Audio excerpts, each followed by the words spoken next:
หน่อยเราก็ทำว่าสองปีนี้ก็ฮักก็เปี้ยมาแล้วนี่ก็ฮักก็เปี้ยมานั่นตีว่ามีในก็สามีอยู่ตีว่ามีในก็สามีอันฮักก็เต้ๆก็เป็นพ่อเป็นแม่เป็นพี่เป็นน้องนั่นนะก็ที่ว่าจู่เมาจู่เช้าเราคงลองมีว่านี่ลองอันเป็นว่าดังยิงดังใจอันฮักกันนั่นเต้เป็นมุมมองดี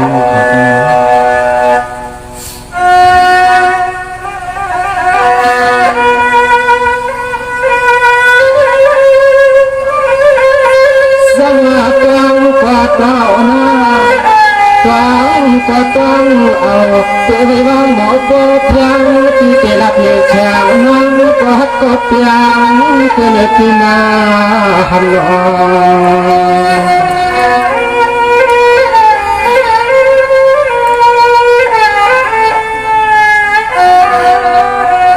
ยันเด็กพวงคำคือในนอผู้ชวนว่า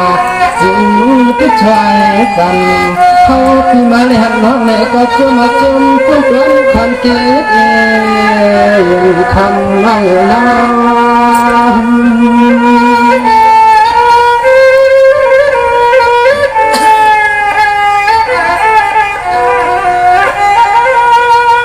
สายเย็นเย็นวันเช้าน้องยิ้มเกี่ยวนอเพื่อนกก็ไปเลยมีเสียกว่าบ้านยอก้อนลัดก็ยาวอยากมาคู่ข้างหน้าสุนห้องนอกไปเลยมีที่ไหนห้าสายเพื่อเงินชูจางตามก็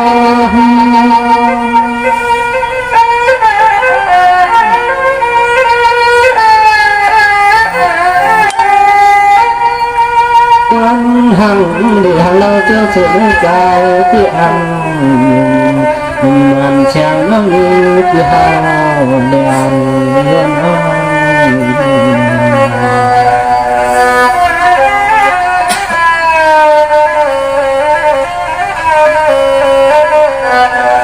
สวายมาวันเพียโน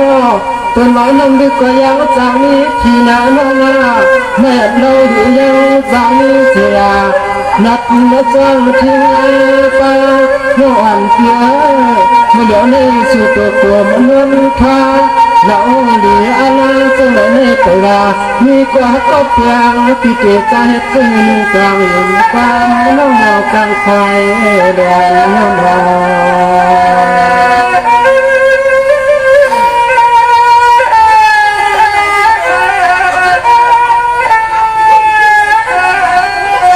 แค่มาสามารถเนี่ยแค่คนละนุ่นโช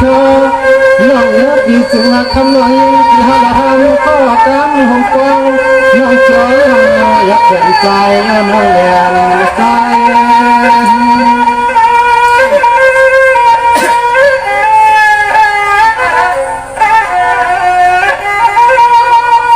สาน้องเอ๋ยทำมาน้องก่อนนาปีในอายุวันจบกระเทือนนาปากปกอุ่นจำที่น้ำนาช่างเราที่หา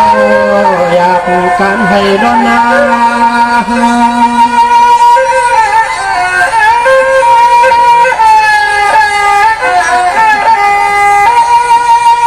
บางก็คือมาแล้วก็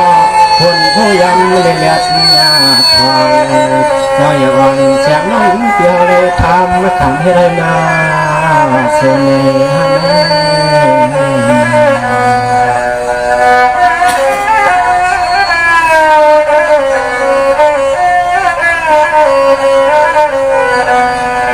สวรรค์ที่ว่าไว้กับขมอนตอนขึ้นในโลกที่ก็เช่าแต่เช่าเสียเหมือนใหญ่ถึงมาทันสู่ตัวขวงเงินพระน้องก็ทำเทใจมาตามปลาเพื่อว่าเป็นใครที่ในเฮาที่คุณกอดใช้ข้อความน้องจางบายแน่นอน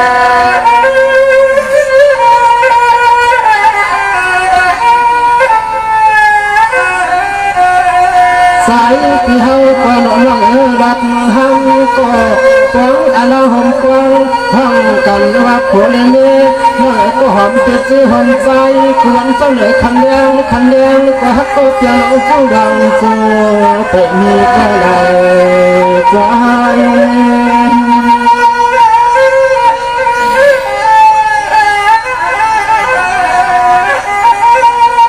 ดวงอาก็ฮักสุดสภาพก็ก่อนหัวมือคนเงาปีเตะเทือกอยู่ก็จัดให้จึงก้มไปจอดเกิดตาเย็นหวานเย็นก็เดือดไฟ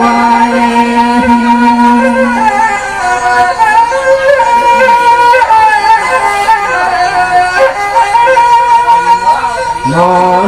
งที่มาในไกลเมื่อไกลคำขึ้นเด็กวันที่เมื่อถูกเก่งได้อย่างในกลางเล็กนางที่อันเกี่ยวพอวันตัวนี้เป็นดวงตาโยชอมองเงินยังเจอใจเจอคอนจริงที่เพียง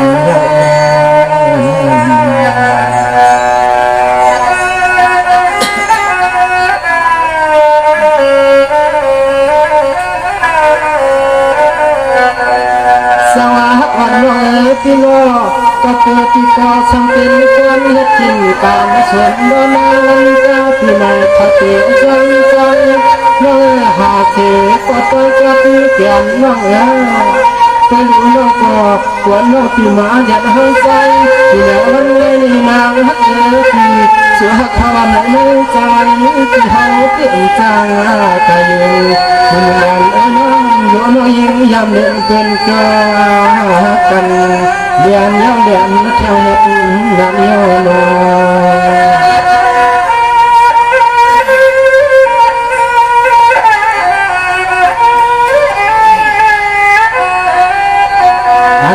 นี่ตัวสูงน้องเตียงหากเขาที่เหลือก็จงคนเตือนทันต้นหักที่ไหนที่พ่อเมื่อยำที่จิตที่วางควันใจควันตัดบนจับหักเลยก็ยังทำกินที่กินขยันก็โคกทุกเดือนวันกายที่โชมา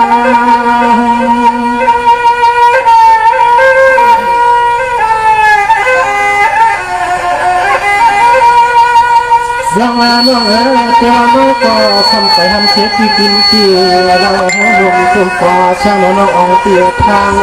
เจ้านักแม่ใจให้นาทีเมื่อแกทำสุนาอ่อนที่เลยกล้อมชำวากงาเจียงรับแมงแถวมือน้องอ่อนที่สาววันในมือจงหน้าน้อเย็นเย็นเล็กดาฟ้า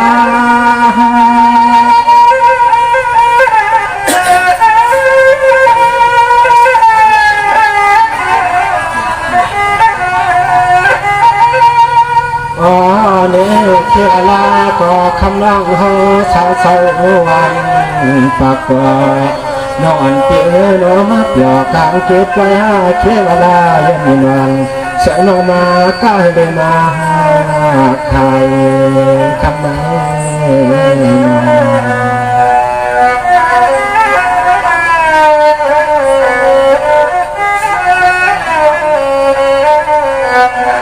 สวรรค์น้องเทียน้องนั้นก็น้องที่เศร้าเสียน้องนักทายน้อง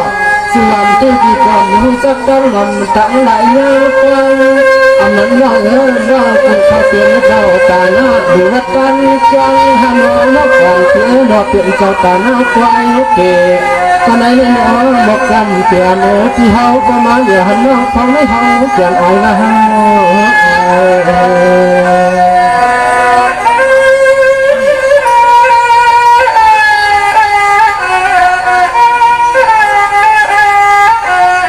นี่นะขมอนก่อนคนไม่น้อยเย็นวันยื้อฮักที่เปลี่ยนที่กลางใหม่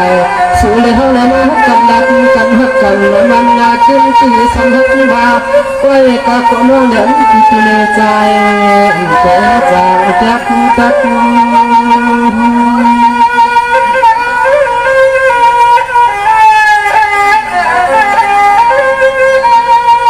นี่แน่น้องพิธีกรรมกับควายเพื่อนมีเสียกว่าคือสัจจาความมาพอก็ต้องลำเขาเราน้องผิดพลาดถึงข้าแค่เดินกัด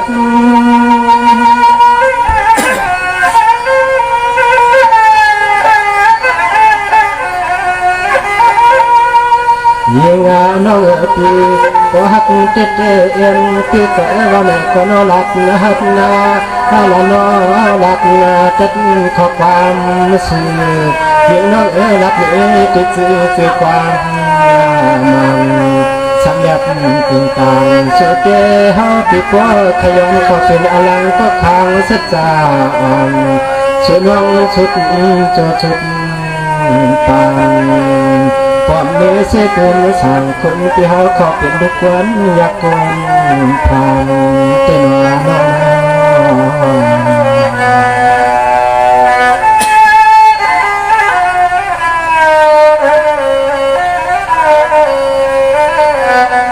สวาเย็นวันคำน้องพี่นาไปรู้เนาะทำให้ที่มาหันน้องเยาเป็นตังจนตังเชื่อน้องปวดน้องอำฮักที่มือผู้หญิงก็ปิดเตลยามสูงขึ้นมือเคยเตยามเสียลอยยามเสียนึกก็ยังได้ยินอ่อนยิ่งฮักปิดเตลยกันหันเสียลาย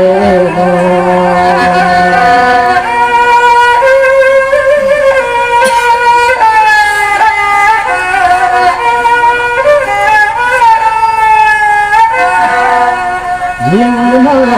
งช่างเสื้อสุยัดตาหยัดตัวสับพอเช็ดเฮาคิดถึงวันถึงสุนังเปลี่ยนไม่เล่นไม่รอก็จะใส่อีกเธอเฮาคิดด่านการลองงานดอกให้ดอกน้ำดอกก้าดอกคือเชื่อมันนังเอาเข้าเปลี่ยนข้าใจเข้าใจใจกันใจงั้นอย่าเห็นไม่เย่อ่อนไม่ก่อใจให้จม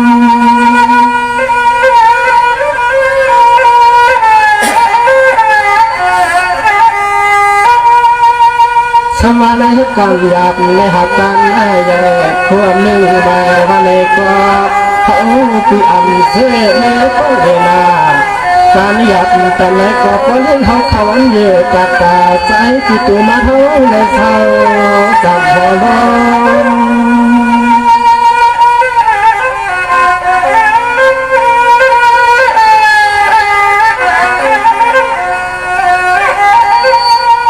จมเตี้ยจมลา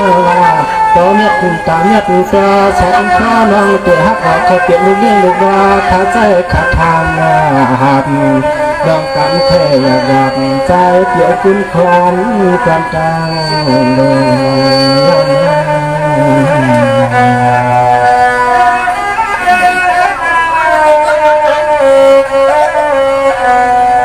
สวรรค์น้องพี่โลไปกันให้ดีช่างสวรรค์ถึงในเปลี่ยนสีก็หักคำเพียงเลี้ยงพี่นายน้องช่างอันถึงในเปลี่ยนสีก็ตามใจน้องให้เปลี่ยนเสียข้าจำคนไปคนวันความเหี้ยวสิ้นเพียงหนักที่จะเห็นหนักข้าจะเห็นปันการอาเสียใจเจอกันจริงน้องเปลี่ยนปันน้องกับชุมน้องคนเปลี่ยนชัดเจนก็เอาพี่ที่อ่านสังเกตน้องเป็นชัดเจนนาวเดินก็เห็นก็เห็น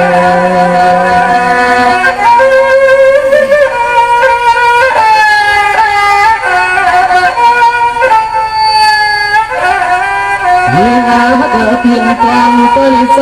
กว่าติ่มดำฉันต้องมองคิ้วจนเตียงทางลายเห็นกัน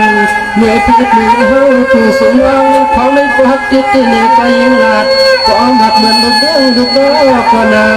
งบอกเลยคือขึ้นมา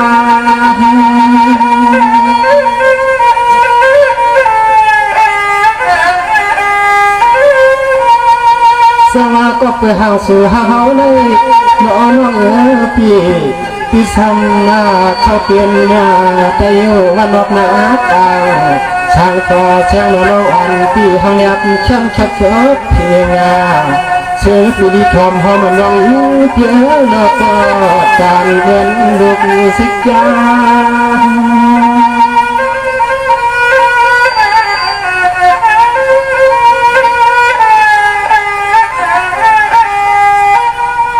ยิ่งนักมาหนึ่งคำเถิดคำหนึ่งช่วงที่จุดเตมาแลนเล่มาเลยขอต่อรวมหัดสมรับไฟใหญ่ก็มาเติ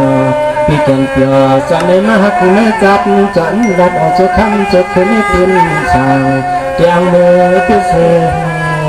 นายละเน